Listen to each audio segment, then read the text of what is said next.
yung lupa dito parang hindi ano eh, yun o, lumalambot sa pag dire-diretso ulan, lalo na ngayon kasi dalawang linggo daw yung bagyo sa kanila. Ayun, so kaya yung mga sira dati lalong nasira. Tapos masikip pa yung kalsada. Tapos delikado kasi bangin eh. It's so bangin. Like this like this one. So check it out. Apang tikapikay, tikapang kiponging ngay si.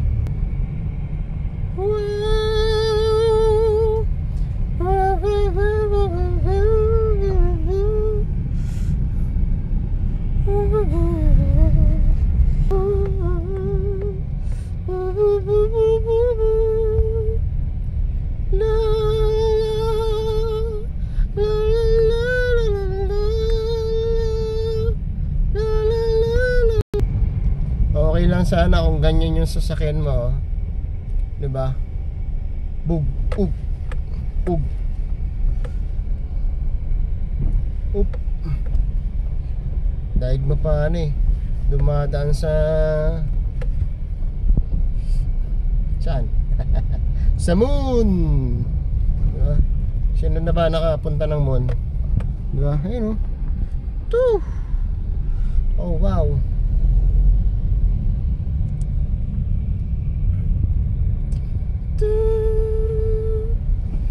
Grabe yan. Wow wow wow wow. Wow wow wow wow. Pati yung nakasingle nahihirapan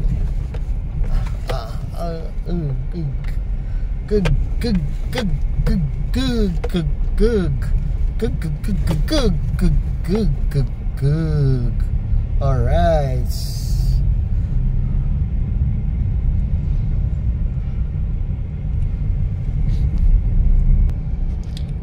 Pero sabi nila ang balita daw dito, gagawin daw tong highway 6 lanes. Ewan ko lang kung totoo. Tapos connected na daw siya sa T-Flex. Mas maganda kung connected na siya sa T-Flex, kasi hindi ka na may option ka na. Option na mag-entry at exit sa mas malapit sa area mo. Wow, diba? Kasi kung yung iba kunyari dito sa Lingayen, minsan ang exit Panikitarlac o kaya Hacienda Luisita, pero layo pa, diba? Pero kung dito na direkta yung connected dito yung T-Flex, mas malapit, diba? Mas malapit.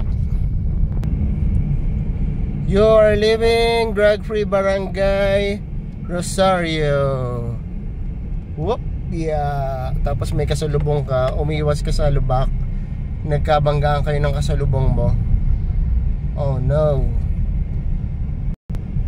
Kaya pag mga ganitong lubak-lubak, take it easy guys. Take it easy, huwag kayong magmamadali. Mas maganda ligtas kayo at ligtas yung sasakyan nyo, kaysa hindi kayo maging ligtas at nasira ang sasakyan nyo. Okay? Alright.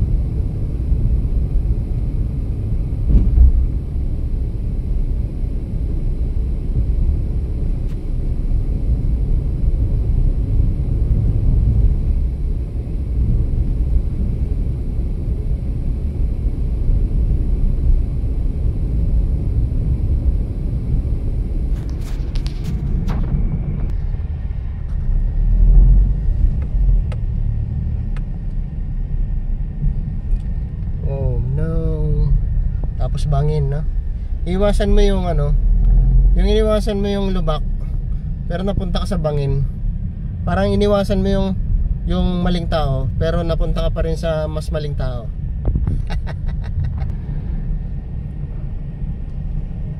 Ayun, no? Pugs. Pug. Pug. Yung pang isa, oh. Oh, man. Oop. Oop. Ayun, oh, kung mapapansin nyo yung isang kotse, di ba? Pa ano pa ya? Pa wiggle siya kasi iniiwasan niyo yung lubak. Oh, yan, oh. Di ba? Oh. Siyempre, sino ba may gusto ng lubak? Sino ba may gusto ng, ayun, oh. Grabe naman yan. Woohoo! Parang sinadyang hukayin, no? Pero hindi sadya yan. Natural disaster. Like that. Oh, man. You know. Grabe.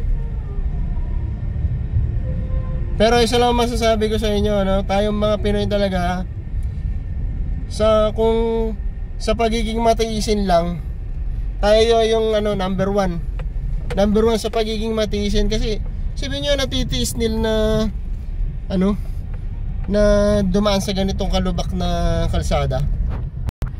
Pero may mas magiging matiisin pa ba sa mga taong kayang mahalin at tiisin yung mga taong hindi naman sila mahal at ayaw sila makasama? Boom! Parang Neneng B ang kanyang katawan. Diba? Tayo na. Ikaw na, pure gold. Ikaw na, sobrang mura, sobrang sulit. Woo! Pero baka may plano naman to. May plano na dito, no, kung ano ang gagawing remedyo. Or sana hindi remedyo, sana ayusin, no? Yung permanent. Sana matuloy na yung 6 lanes na sinasabi na connected sa T-Flex para mas masaya, para happy ang everybody. Okay.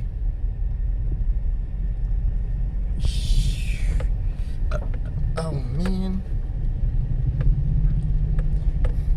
So happy birthday nga pala dun sa nag-birthday na pamangkin o inaanak ni Aldrin. Happy birthday sa'yo. Salamat sa pakain. Nabusog mo ako. Thank you very much. Grabe yung nangyari dun sa ano, truck, oh. Pati truck nahihirapan, no?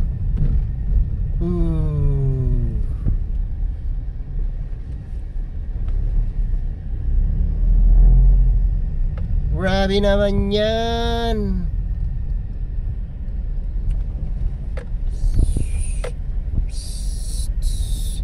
Bye.